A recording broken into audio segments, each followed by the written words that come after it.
What is up, everybody? It's Cody with Blood Money MMA Bets, and I am back with another prediction video. This week, I'm going to be breaking down UFC 283 Glover Teixeira versus Jamal Hill.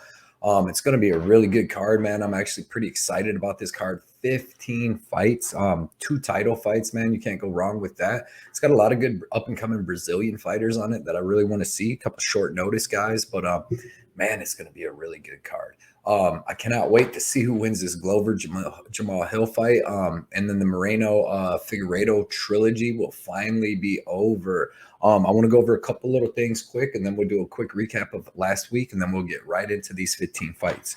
I want to thank everybody for stopping by right now, supporting my channel all the time. So if you can right now, please take the time to smash that like button, hit the subscribe button if you haven't, and hit the bell notification if you want to get these videos as early as I put them out. Trying to build this channel up huge this year. Had a little setback last week, but we're going to keep building just like we did last year in 2022.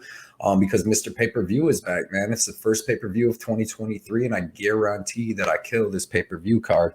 I want everybody to know, look out for our live show on Thursday with me and Johnny K Picks, a nice live pay-per-view show. And then Saturday, we're going to be doing a pre-show, and it is going to be a fire show. We're going to have Ben the Bane Davis on the show as one of the guests for the pre-pay-per-view show. If you haven't heard of Ben the Bane Davis, go check him out on Twitter, YouTube. He's got channels. The dude is hilarious, man. He makes all kinds of content. Super awesome guy. The second guest that we're going to have Kyle Miller from Never Hedge. And if you don't know who he is, go check him out. He has great content on his Never Hedge channel, and he has great content on Twitter all the time. So go check them guys out. And our third guest will be a original guest, and that is Patrick. He's always on the show. We like him on our pay-per-views to hang out, man. He's a super smart guy. Really knows his MMA, so we're going to have him back. Like I said, everybody, please smash that like button, hit the subscribe, throw me a comment to help the algorithm. I'm trying to build my channel huge this year, so I'm going to need all your guys' help to do that. Before we get into this card, let's do a quick recap of UFC Vegas 67, and it was terrible. I went 2-3 on my bets for minus 6.3 units. My 2 winning bets, I had Dan Ige. I should have went way bigger on him, but I had Dan Ige plus 2.5 units, and went just how I said, man. He was going to stop the wrestling and light up Damon Jackson on the feet.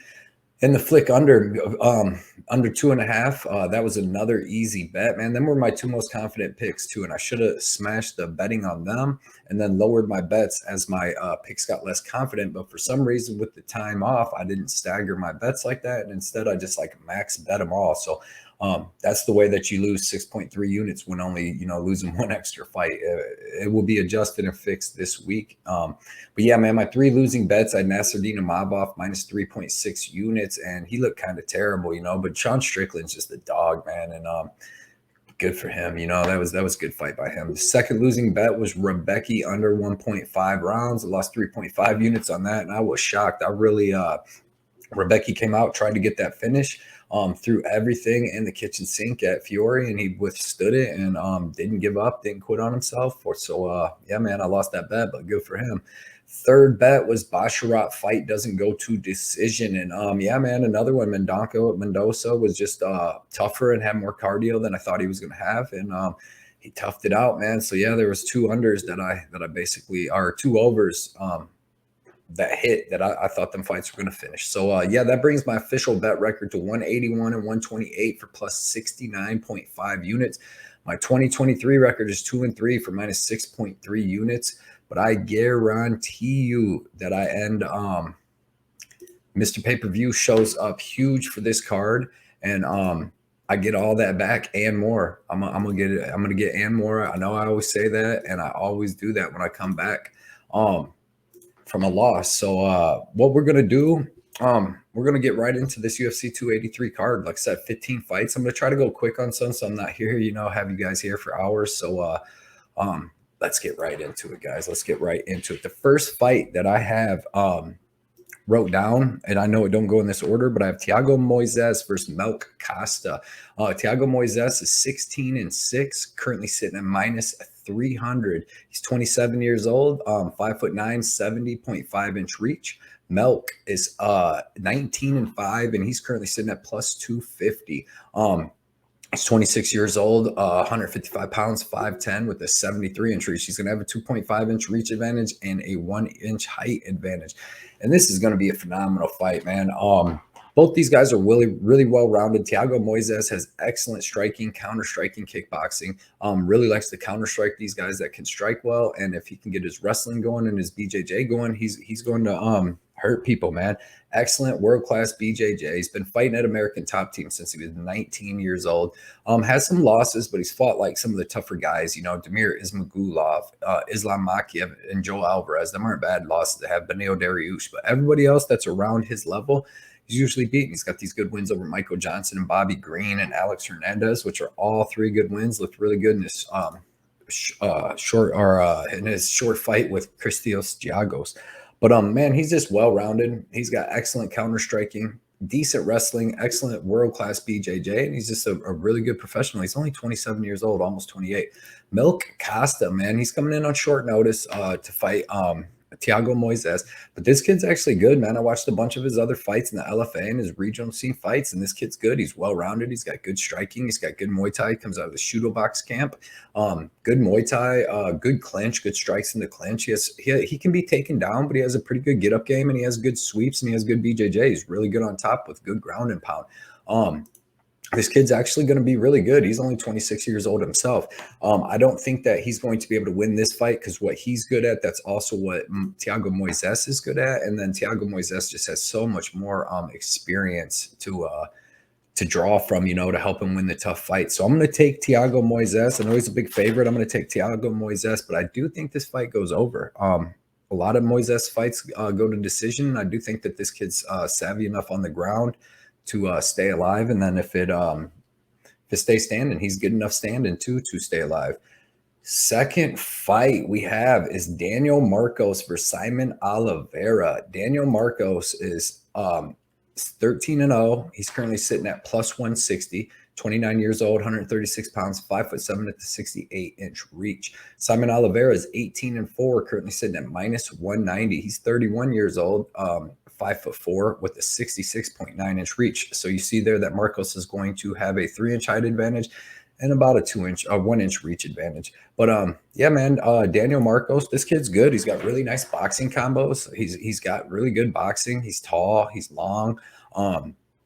You've seen on the Contender Series, man, he had a really good fight with Brendan Lewis where he was just kind of beating him up all 3 rounds, man. Landed a lot of strikes on him. He has really good striking. I mean, that's what he wants to do is strike. He's got really good knees, stepping knees, flying knees. He's got really nice kicks, leg kicks, front kicks up the middle. Like he's constantly throwing something at you, trying to touch you.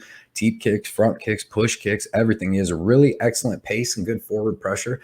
He's really wanting to hurt guys, man. He really straight and short punches with pop. Like I do like how his striking is. I like how he keeps his shots so straight.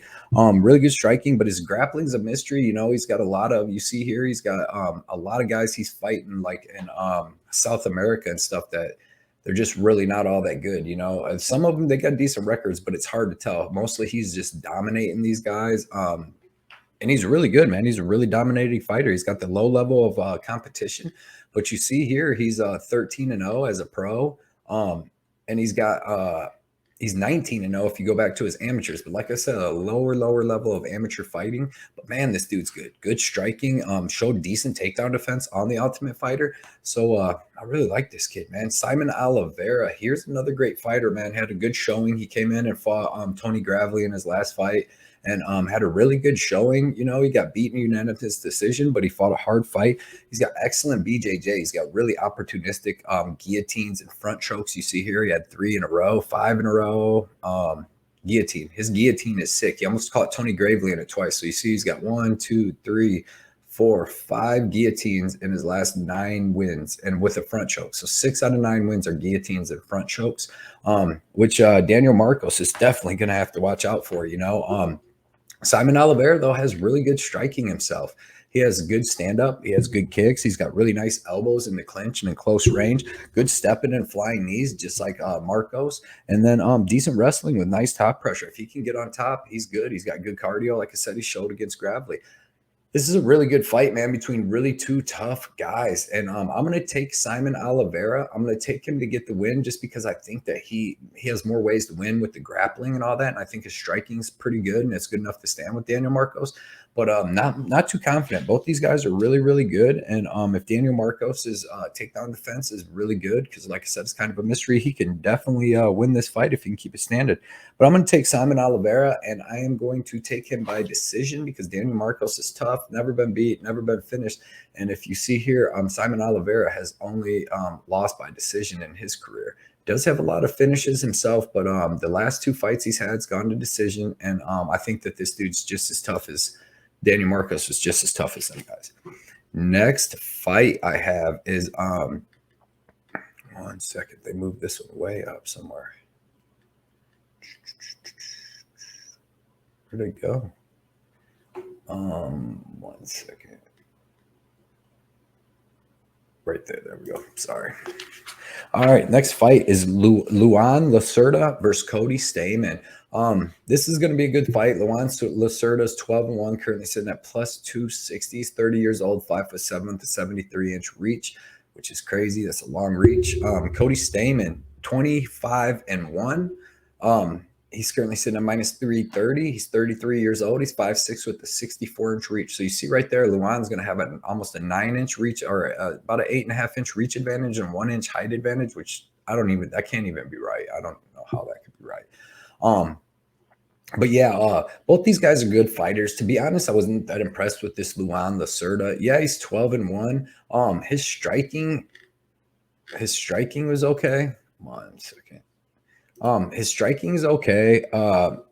Excellent. He's got a really good camp and training partners at Nova Uno with Aldo and Barao. He's got really, really, really good BJJ. I mean, you see a lot of his wins, pretty much all of them are by armbar, submission, triangle choke. But you see, he's fought a lot of lower level guys there on the regional scene in Brazil.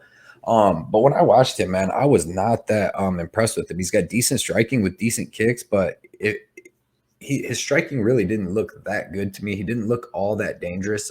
He really more wants to wrestle and grapple you.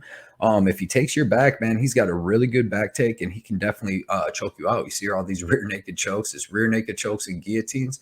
I believe he's finished all opponents but one.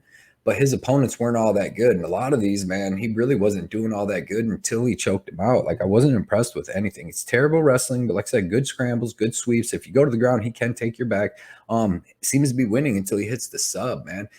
I think he's going to have a huge problem here with Cody Stamann, because Cody Stamann, we all know him, excellent college wrestling, excellent wrestling. He's a wrestle boxer. He's got really good boxing, really good wrestling. He's got good jiu-jitsu and stuff too. But in this fight, he's definitely going to be able to use his wrestling to keep this fight standing, where he's going to piece up Luan. I don't really expect him to finish Luan Lacerda, because, I mean, Cody Stamann ain't really a finisher. You've seen he finished Eddie Wineland, but before that, I don't know if he ever really doctor stoppage from cut, and he got that punches over this guy, but not in the UFC. He's not a finisher. I don't think he's ever finished anybody in the UFC except for Eddie Wineland.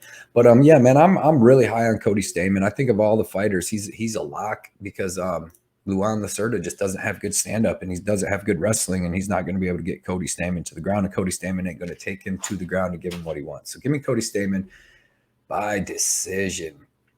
Next fight is going to be really, really good, man. We got Warlley Alves versus Nicolas Dalby. Warlley Alves is 14-5, currently sitting at minus 115.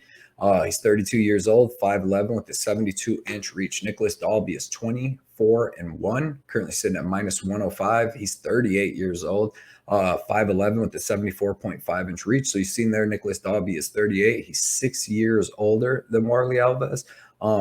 And then he's going to have a 2.5-inch reach advantage. Warlley Alves, man, this guy's got good striking. He's got good Muay Thai striking, you know, really good leg kicks. You've seen in the Sergio Moraes fight, he really, really hurt him with leg kicks. Good body kicks. You've seen him stop Mounir Lazzez with body kicks.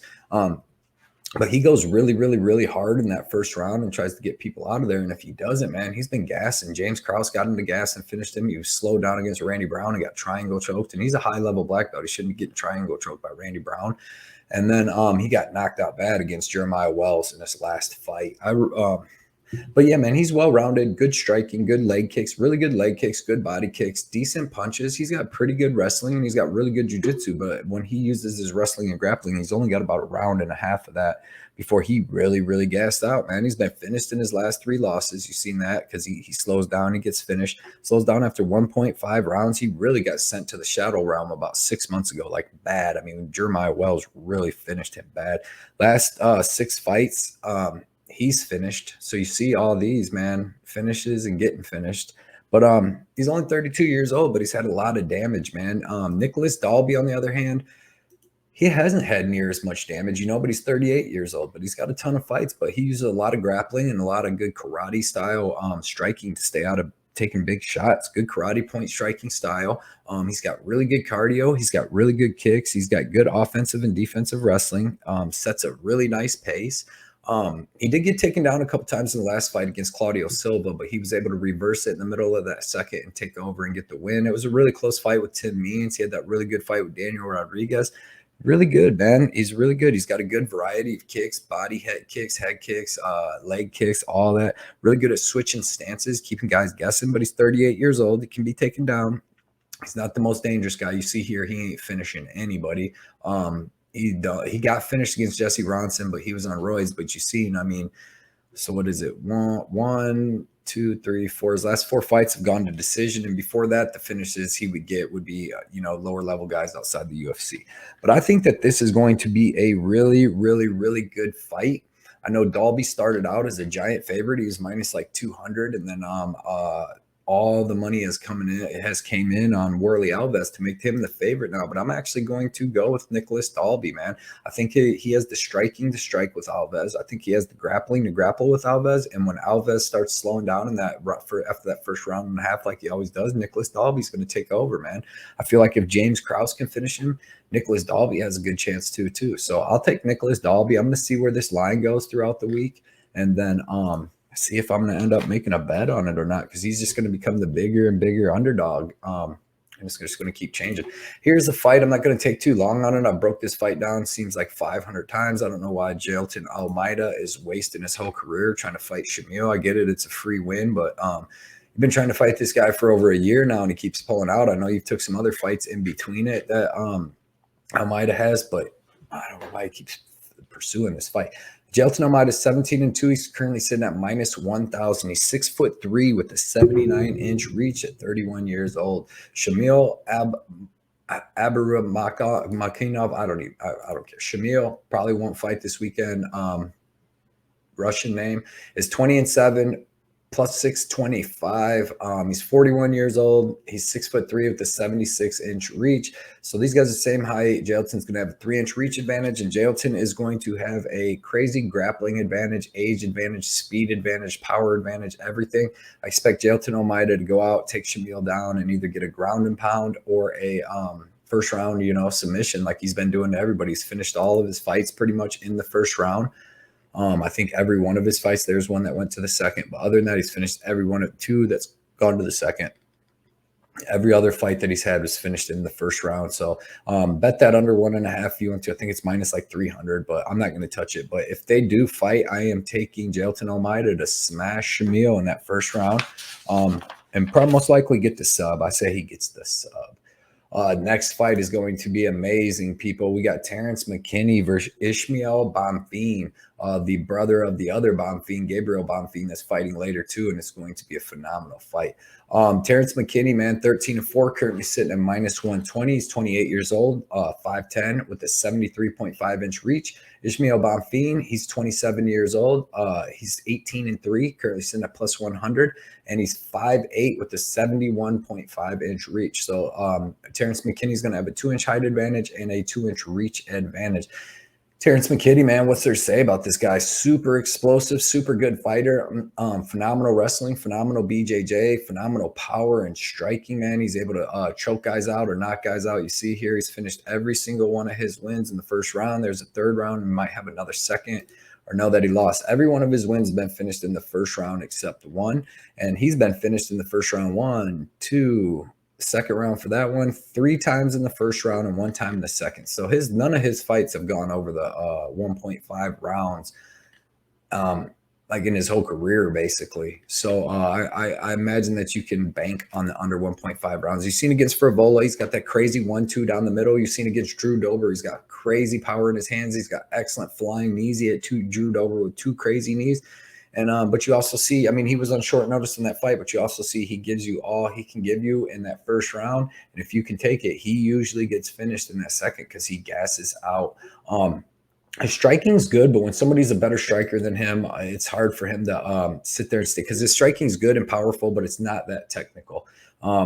That's why he took down. He got cracked a couple times against Gonzalez, Eric Gonzalez, right here. Not like cracked, like hurt, but he got cracked a couple times. That's when he started wrestling him because at first he was cracking him, but as soon as the technicality comes in, he can wrestle. Ismael Bonfim, man, this dude is a beast, dude. 18-3. His last loss was when in 2014 to Renato Marcano, and you see he's only 27, and he lost 9 years ago. So he's 18 when he lost to Marcano and has not lost since. He's fought some pretty decent fights, man. He had this last fight on the Contender Series where he fought the little Russian wrestler, and he did good, man. He did good. It was kind of boring.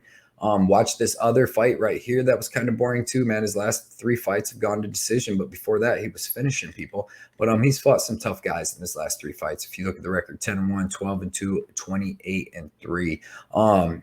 Really good fighter, man.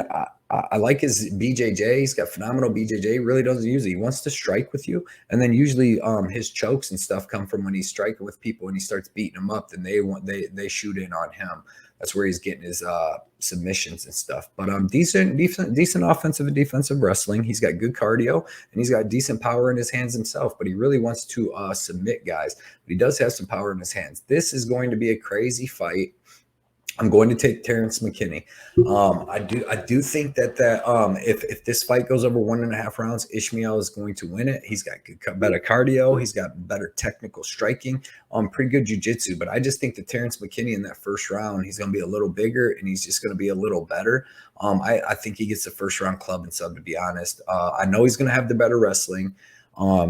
Bonfim's a Brazilian Jiu-Jitsu black belt, but I feel like even if Terrance McKinney gets you back or gets you in one bad position, it's going to be over because of his squeeze. So I'm going to take Terrance McKinney by finish in under 1.5 rounds. I would say it's going to have to happen in that first, or he's probably going to get finished in the end of that first or the second. So be looking at the under, but I know that's completely jacked up. They moved this fight way up on the card to the main card, but not in my order. So Johnny Walker versus Paul Craig, man. Paul Craig 16-5-1, currently sitting at plus 145.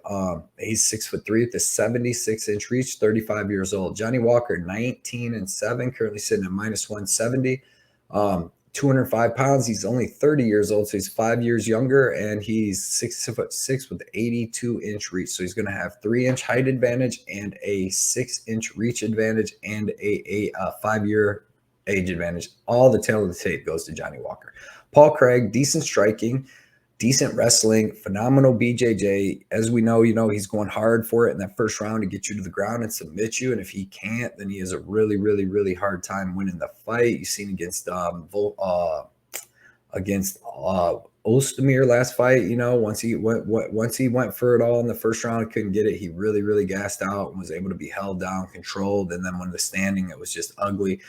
He did have good wins over Jamal Hill and Nikita Krylov, but to me, he kind of got lucky in them wins because not with Jamal Hill, he drug him to the ground and actually broke his arm or dislocated his elbow. But Krylov, Krylov kept playing his game. And if he would just stay standing, he would have knocked Paul Craig out. I really do like Paul Craig's jiu-jitsu. I like all that, but man, he's very one-dimensional and really doesn't have the wrestling to implement his game at all times. Johnny Walker, though, man, this dude's a savage, dude.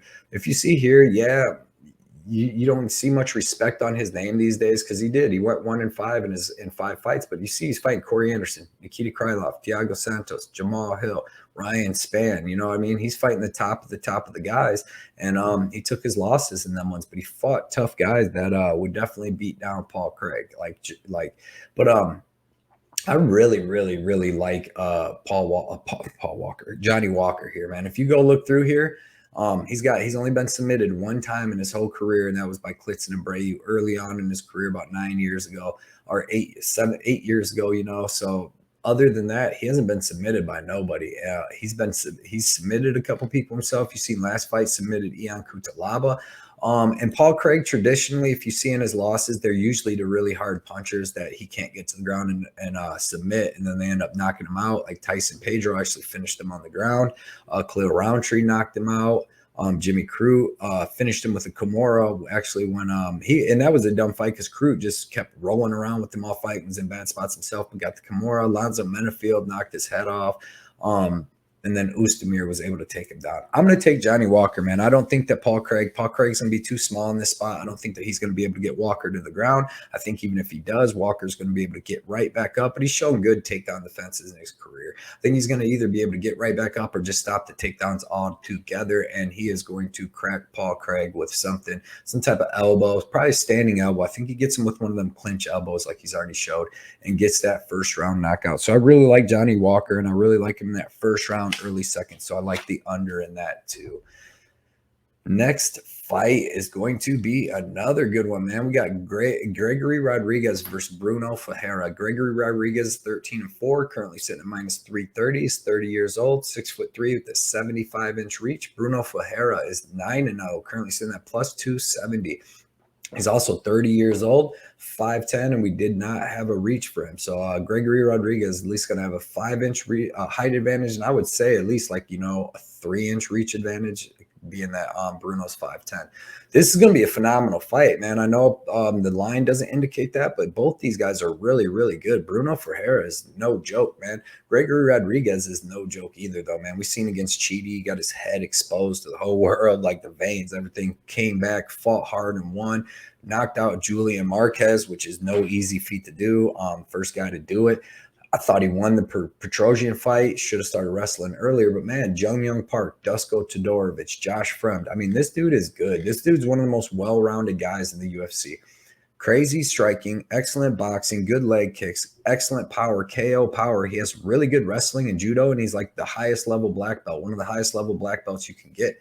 He's literally the definition of a well-rounded MMA fighter, and shouldn't be 13-4. He should have had, some other wins. He should be, I think he should be like 15-2. But Bruno Ferreira, the guy he's fighting, another super well-rounded guy, man. This guy's got a really good boxing with power. He's got a judo background, so he's got good takedowns. He's got excellent jiu-jitsu. He's got excellent striking. He switches stances at all times, like I'd be in his right hand stance, throwing punches, switch over to left, southpaw, and he does it just like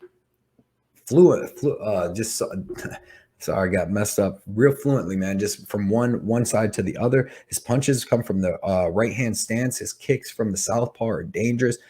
Crazy finisher. All nine of his wins. You see here, man. He's finished all 9 of his wins, and they're all in the first round except for 2 of them, man. This dude is a savage. He's got really good BJJ with sick ground and pound, excellent power in both hands and legs. Like, this is gonna be a good fight.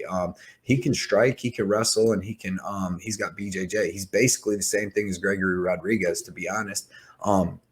Just a little smaller. Gregory Rodrigues, like I said, man, he's the most well-rounded fighter too. So both of these guys are really good. This fight's going to be really dangerous because Bruno Ferreira, he can definitely finish Gregory Rodrigues. Like, this dude's no joke, man. Well-rounded, like I said, judo. He's got boxing power in both hands, excellent ground pound, excellent BJJ. This is going to be a back-and-forth fight. If he wasn't short notice, this line wouldn't be so crazy like that. But I'm going to take Gregory Rodrigues, obviously, on a full camp against the short notice guy. But I don't have like all the confidence I thought I would have in that before watching tape, because Bruno Ferreira is the real deal, man. This kid's really, really good. So I like the under in this fight. I'm going to see what that line is, and really like the under. But give me Gregory Rodrigues and the under. Next fight, we have Josiane Nunes versus Zarah Fairn. Josiane Nunes, man, she's just a crazy striker, dude. She's 9-1, currently sitting at -450, 29 years old, 5'2" with a 67-inch reach. Zarah Fairn is 6-4, currently sitting at +350. She's 36 years old. She's 5'8" with a 73.2-inch reach. So she's gonna have a 6-inch height advantage and a 5-inch reach or 6-inch reach advantage. But we've seen that in almost every one of Josiane's fights. I mean, her Bay Malecki fight was wild. Bay Malecki was even bigger than Zarah Fairn. Josiane Nunes, man, she comes forward and throws crazy boxing with sick power. She's trying to take your head off with her left hand at all times. Her overhand left is crazy. Her straight left is crazy. Her right hook is crazy. She's tough, durable. She's got she ate a head kick and a spinning elbow from Malecki and took that just fine. She's got really good forward pressure. She closes the distance. She was closing the distance against these big girls with a Superman punch, man. It's freaking nice getting inside and then just going ham with that left hand. Pretty good offensive and defensive grappling. If she gets taken down, she can be held there, but she ain't getting taken down here because Zarah Fairn, man, is a kickboxer. But you see here, Nunes has finished all of her fights except her last one against Ramona Pascal, but she's overhand left in and just KOing girls over and over. But lower level of competition, except her one loss was against Talia Santos. But Zarah Fairn, man, we've seen her in the UFC fight a couple times. She gets taken down and beaten up. She got taken down in armbar by Megan Anderson. She got taken down and ground and pounded by Felicia Spencer. But I don't know if that's going to happen here, man. I don't think Josiane Nunes is going to be able to take her down like that and just beat her up like that. I think this is going to be a striking match where it gets really, really interesting because Zarah Fairn actually has really good striking, really good boxing with some really good power. And she's going to have such a huge size advantage that if she can take them big shots from Josiane, she will have a chance. But I am not going to give her that. I'm going to say Josiane Nunes finishes her in that first round and a half, man, just throwing big bombs. But I'm not confident on this at all. If this stays a 3-round striking match, Zarah Fairn definitely has a chance, man. She has really good striking. Her grappling's not good, but I don't think Josiane Nunes is going to be able to take her down. That's not really her style. So give me Josiane Nunes by KO, but not confident because in a whole striking match, being a way shorter girl, because like I said, we haven't really got to see what Zarah Fairn's about because she's been grappled in her 2 matches. But if she's not grappled here, she has an excellent chance to win this fight. Next fight is Gabriel Bonfim versus Mounir Lacerda, and I'm really looking forward to this fight, man. We got Gabriel Bonfim 13-0, currently sitting at minus 185. He's 25 years old, 6'1", with a 72.5-inch reach. Then you got Mounir Lacerda, who's 11-2. He's currently plus 155. 35 years old. He's 6'1" with a 76-inch reach. So he's going to have a 3.5-inch reach here. And same height. Gabriel Bonfim, man, this guy is crazy. 13-0. He's finished all 13 of his wins, and they're all by submission except for one punch. He knocked this guy out after he got hurt too. He got hurt in that fight actually in the second round. But yeah, he knocked the guy out. But other than that, he's choking guys out, and a lot of that's because he's beating them up on the feet and they're shooting in, and then he's submitting them because he's a boxer. He's got pro boxing experience. He's a national champion boxer in Brazil, and he does BJJ. So that's why he's got all these 6 submissions. So he's usually beating people up, standing up. They shoot in, and then he subs them out. He's got crazy BJJ though, man. 12 subs and 13 wins. Excellent boxing, Brazilian national champ. Really nice aggression and forward pressure. That's one thing I really like about him. Like, he just comes forward with the boxing and just throwing jabs. Really, really crisp jab. He's got pretty good offensive and defensive wrestling, and very well-rounded, dangerous, and explosive. Doesn't use that many kicks because, like I said, he's more of a boxer, but he's very well-rounded. He's a boxer, grappler. He can do it all for sure. He definitely wants to be boxing and striking, but very, very well-rounded. He's just fought a low-level competition. You know what I mean? These guys on the regional scene are the LFA guys. They're not bad, but they're not the greatest guys in the world. You know what I mean? His opponent, Mounir Lacerda, I'm actually pretty impressed with Mounir. He's super good. He's got excellent kickboxing. He's a kickboxer, but he's got really good offensive and defensive grappling. You've seen against Al Hassan, he was taking him down, grappling with him. Showed good offensive and defensive grappling against Angelus. Warlley Alves, that was like an outlier. Like, he got taken down, he got up, he was starting to stop the takedowns, and then Warlley Alves just hit him, 2 crazy body kicks, dude, to just shut him down. It would have shut anybody down, to be honest. But he is really, really, really well-rounded with really good striking, nice step-in elbows and just elbows in general. He's excellent body punches and kicks. He works the body really well. He's good at using range and getting guys to fight at his range, man. And if that happens here, he's going to win this fight. having the longer boxing, and that Bonfim is basically just going to box him. This would be to me, this is going to be a stand-up fight. I don't think Bonfim's going to be able to take him down. I don't think he's going to take him down and submit him. And I think this is going to be a stand-up fight where I'm actually favoring Mounir Lacerda there. I think Mounir Lacerda has way more tools. He has the boxing, he has the reach, and then he has way better kicks, man. And when it comes down to it, he gets down and dirty, he's usually really tough. You've seen what at the end of his fight with Ange Loose, he started putting a beating on him in the last minute and a half. So I really like Mounir Lacerda here, even though he's fighting the incoming undefeated guy. I think he has more tools, man. I don't think he's just going to get taken down and submitted. So give me Mounir Lacerda by decision. Maybe he could finish him. I've seen Bonfim get hurt before, but yeah, man, I'm going to take the underdog on that. Give me Lacerda. Next fight is going to be a really good fight. We have Gilbert Burns versus Neil Magny, man. It's one of the best fights on the card. Gilbert Burns, 20-5, currently sitting at minus 410. 36 years old, 5'10", with a 71-inch reach. Neil Magny, he's 27-9, 35 years old, 6'3", with the 80-inch reach. So he's going to have a 5-inch reach advantage, and he's going to have a 5-inch height advantage and a 9-inch reach advantage. Gilbert Burns, man. You know this guy, dude. Consummate professional, very well-rounded. He's got some of the best BJJ in the game. He's got really, really, really good wrestling. He's got really good striking, definitely with his hands. Good counter strikes, good left hook, man. He throws some power in that left hook. You've seen him drop Kamzat. You've seen him knock out Damian Maia. He dropped Woodley really bad with it. He's got really good forward pressure and pace. I like him. He's good everywhere, you know, and his BJJ, I think he's going to have the better wrestling here, and then his BJJ will be better, but I don't think he's finishing Neil Magny. You know what I mean? I think Neil Magny's a good enough veteran to stay to not get finished here. But Neil Magny, man, this dude's good. You know, he's been in the game forever. He fights everybody. His last fight, he submitted Daniel Rodrigues late in the third. He fought Shavkat before that, had that tough fight with Max Griffin. Beat Jeff Neal, you know, and that's looking really, really good. And that's the kind of fight like I kind of would see this like, except Gilbert Burns is going to be the one that's going to be clinching him and being able to land the takedowns, man. I think that this is going to be a really good fight. I think that this is going to be going the distance. Both these guys do about the same stuff, except Gilbert Burns has a little more power in his hands when they're standing up. So I think that he could hurt Neil Magny standing up. But I also think that he has the better wrestling and that he has the better BJJ. So I think a lot of this fight's going to stay standing up. But when it does go to the ground, Gilbert Burns should be able to control Magny, get a lot of control time, and earn a decision. So I'm going to take Gilbert Burns by decision.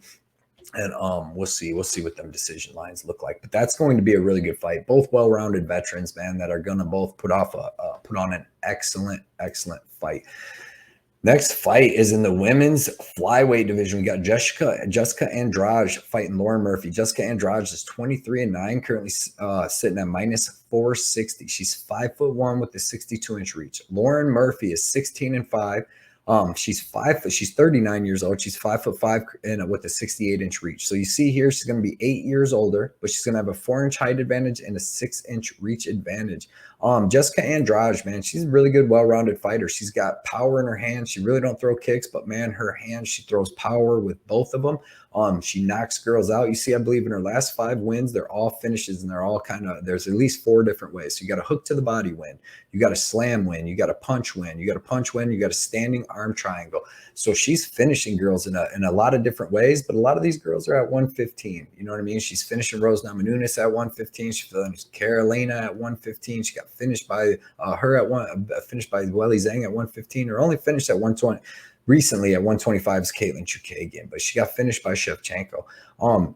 Really, really, really well-rounded fighter, though. She's got good BJJ. She's got good wrestling. She usually doesn't use that too much. She really, she did against Claudia Gadelia, but she really just wants to strike and knock girls out, man. She's got really good body punches, really good head punches. The standing arm triangle was nice. But, dude, she's fighting Lauren Murphy, who's a really big girl for 125. She's giant. She's super, super, super tough. She's a junkyard dog as far as girls go. She's got good offensive and defensive grappling. She's got good striking. She's going to be at a speed disadvantage here, but I think she's going to be able to take Andrade's punches. And I think that she can press Andrade up against the cage and wear on Andrade, man. And she might even be able to land some takedowns of her own on Andrade. You've seen her really good wrestling and defensive wrestling against Misha Tate. You've seen her in these other fights. She was able to take Andrea Lee down, Joanne Wood. Like, she's got good offensive and defensive wrestling. She's got really good boxing.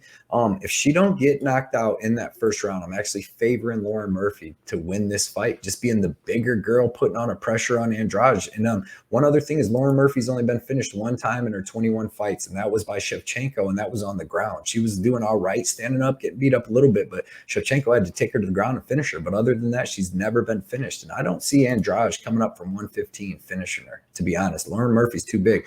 This is going to be a hot take, but I'm actually going to take Lauren Murphy by decision. I'm not going to bet her because I don't bet female fighting, but I like Lauren Murphy by decision. I actually like the over in that fight too, because I think Lauren Murphy can take what Jessica Andrade got to give out and use more of clinching to wear on Andrade and go to decision, man. I really do think that Lauren Murphy can win that fight. Next fight, man, the people's champs fight, I guess. We got Mauricio Rua coming in, Shogun coming in for his retirement fight, and he is fighting Ihor Potieria. Shogun Rua, he's 41 years old, 6'1". All right, he's 27 and 13. Currently sitting at plus 170, 41 years old, 6'1" with a 76-inch reach, fighting Ihor Potieria, who is 18 and 3, 26 years old, 6'3" with a 75-inch reach. So he's going to be 2 inches taller, but Shogun will actually have a 1-inch reach advantage. But you see here, Potieria is 15 years younger. Shogun, he's not the same Shogun. I'm not going to break down everything he used to do. When he fought Ovince St. Preux in his last fight, he actually didn't look bad, man. He took some nice shots to the body, took some nice shots to the face, gave out some of his own. His boxing looked good. His timing looked good for, his age and shape. But he lost that close split decision. He's still good, well-rounded fighter, man. He's just not what he used to be whatsoever. But Ihor Potieria, man, I don't know what to think about this guy. Like I said, 18 and 3. If you go back to his amateur record here, he fought in some organization under an amateur fight and got beat by a guy that was 1-1 just in 2019. That was 3 years ago. He got beat by a guy that was 1-1. You see these other he got beat down by Nicolas Negermanov, but Nicolas was wrestling him, putting pressure on him. That really gassed him, but he was death gassed after one round, man. His striking looks good on the feet. Like, he's got really fast kickboxing. He throws really nice, powerful leg kicks. He's got 13 finishes, 12 in the first round. Powerful leg and body kicks, really good hands with KO power. And if this fight stands on the feet, man, I gotta favor him. And I think it can, but I don't think that Shogun has the gas tank to wrestle Ihor. But I don't know, man. Maybe he does and gasses him out. I don't know. I'm going to take Ihor by first round TKO just because I think this fight stays standing. I think he's going to be too much bigger, faster, and just stronger at this point in their careers, and he's going to get the finish. But I am not betting that fight at all. I know they got the underlying juiced really big. But I'm just staying away from that fight and just gonna watch it or take a smoke break or whatever. Davison Figueiredo versus Brandon Moreno in a co-main event for the 125-pound championship. Davison Figueiredo is 21 and 2, currently sitting at minus 110. He's 35 years old now, 5'5" with a 68-inch reach. Brandon Moreno is 26 and 2, currently sitting at minus 110, and he is only 29 years old, which is amazing for how long he's been in the UFC. And he's 5'7" with a 70-inch reach. So you see he's 2 inches taller. He's got 2-inch reach advantage, and he has a 6-year age advantage. And I really like that. Davison Figueiredo, man, this dude is a savage, dude. He's well-rounded. He's got KO power in his hands. He's got powerful leg kicks, as you've seen in the last fight with Moreno. Gas tank issues a little bit, but man, he's good. The thing I don't like is he hasn't fought in a year. You see that here. Another thing you see is he is no longer at fight ready, which is what I liked in his last fight. And I picked him to beat Brandon Moreno in his last fight because Henry Cejudo had him on weight.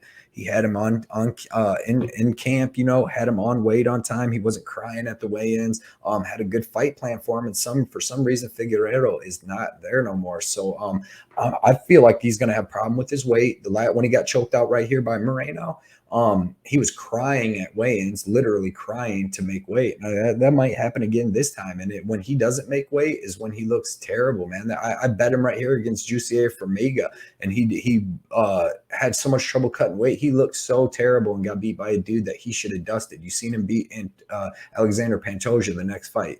Benavidez, all them. He should have dusted Jussier for Mega. But yeah, man, I don't like the fact that he changed camps. They're in these fights. The only thing in the last fight that I like that he did, he landed some nice leg kicks. His grappling looked improved, but that's under Cejudo. You're training with Cejudo, man. I'm telling you, I hate that change of camp. Now, Brandon Moreno has to change camp too. He was fighting under James Krause, but he ain't fighting under James Krause no more. And he's, I believe he went out to like Factory X, one of the Muay Thai places out in Colorado. I think he's at Factory X because that's where Dalgarian and them went too. So he's at a really good camp, which I think is better than Krause because I actually didn't look like how he looked against Kai Kara France. But man, I really like Brandon Moreno on this spot, to be honest. I like the fact that he's 6 years younger. I like the fact that he's bigger. I like the fact that Davison Figueiredo changed camps. He's 35 years old now, and Figueiredo hasn't fought in a year, and he relies on his explosiveness and his speed, man. And at 35-year-old flyweight, in a year, you could lose a lot of your speed. Now, he's still going to have some power, but you're going to lose some of your gas tank too. So I'm taking Brandon Moreno, and I'm actually like pretty confident on him. I think that he's going to get this win. I don't know if he gets a finish or anything like he did before, but I think that he corrects the leg kick situation. And I think that he goes out there and gets a decision, gets like a 4-1 decision, especially if Figueiredo misses weight. If you see him struggling on Friday to make weight and he just barely makes it and he's crying and all that stuff, hammer Moreno, man. Hammer Moreno. Here we go. We are to the main event. We got Glover Teixeira versus Jamal Hill. Glover Teixeira, 33-8, currently sitting at plus 105. He's 43 years old, 6'2" with the 76-inch reach. Jamal Hill, 11-1, currently sitting at minus 125. He's 31 years old. 6'4" with the 79-inch reach. So he's going to have a 2-inch height advantage and a 3-inch reach advantage and a 12-year age advantage. Glover Teixeira, man, excellent striking. He showed really good striking in that Yuri fight. I was impressed with the striking. He hurt Yuri a couple times standing up. Obviously, he has some of the best wrestling in the game at the big man divisions, and his jiu-jitsu is phenomenal. You've seen with Jan Blachowicz, when he gets on top of you, we've seen with any of these guys, Thiago Santos, Anthony Smith, all these guys, he holds them down, gets on top of them, gets chest to chest, man, and he throws enough of a beating with ground and pound that hurts them to keep the referee don't stop it, and he's hurting them, and then he's switching, he's transitioning, and when he gets to side control or mount, man, he starts putting a beating on people. I know he's 43 years old, but man, he looked really good against Yuri. 5-round gas. He slowed down a couple times in the fight, but who wouldn't at the pace? Both of them guys did at the pace they were putting on. But Glover Teixeira, man, training with Alex Pereira, I really like that. That's helped his stand up a lot. I mean, before that, before he got with Pereira, which was like right before the Thiago Santos fight, he was getting dropped by like Krylov. He'd get dropped by Kutalaba, by Carl Robertson dropped him. Like these people were dropping him, and then he would recover and finish them. But man, he's not doing that no more. He is looking super good with his hands, super durable himself.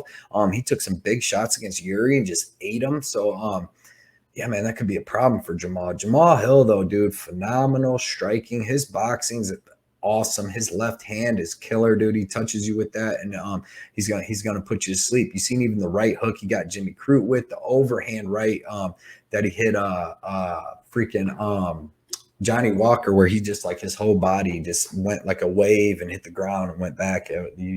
That was an amazing finish. Then against Thiago Santos, man, he got that fourth round ground and pound finish. But before that, he was losing that fight. He got taken down like 7 times by Thiago Santos, who I know Thiago Santos ain't a wrestler. He ain't even a ground guy like that, but he was dominating Jamal Hill, man. And that worries me. Jamal Hill, obviously, though, look, 48-second knockout over Jimmy Crute, knockout over Ovince St. Preux, knockout over Klidson Abreu.